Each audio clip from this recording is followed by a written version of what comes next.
Hey y'all, let's learn how to stack a cake. Now, I am posting this video after I already posted the other one. So if you don't know what I'm talking about, just go to my page and you'll see one where we're learning how to use a cake comb. And then you'll also see this one if you haven't already watched this one all the way through where we're learning how to stack a cake. What was in that silver bowl or what you're about to see in this silver bowl is simple syrup.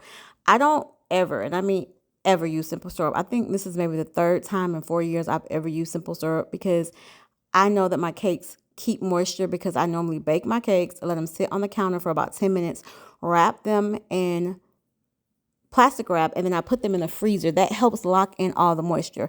I honestly think my cakes have a lot of moisture because of the way I bake them, but I also know it locks in extra moisture when I do that step with the saran wrap.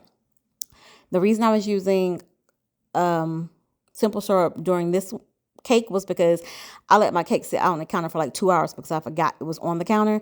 And so just to make sure it had the appropriate amount of moisture that my customers are used to, I added simple syrup this time. Anywho, I will make a video showing you guys how to make simple syrup later if you're interested. If you're interested, drop it down in the comments and I'll make sure I make a video for you guys. It's super simple, super easy.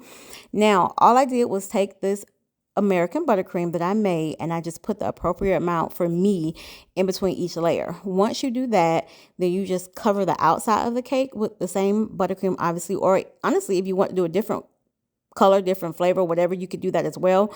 But you need to make sure that you crumb coat all of your cake. Crumb coating your cake is the very base of your cake design and how your cake is going to look and what's going to happen once your cake is completely done. And you don't ever want to have chocolate poking through on a white cake. You don't ever want to have like red from red velvet cake poking through on a cake. You want your cake to be like a beautiful blank canvas before you start decorating it. And this is the best way to make sure you have a beautiful blank canvas, because even with this, I could go back and put a couple layers or like a really good layer of vanilla on it and you would never know, or like white frosting on it, you would never know it's chocolate on the inside until you cut it. Anywho, I forgot to show you guys how I went from that to this. So if you're interested, leave me a comment and I'll make another video. All right, love y'all. Bye.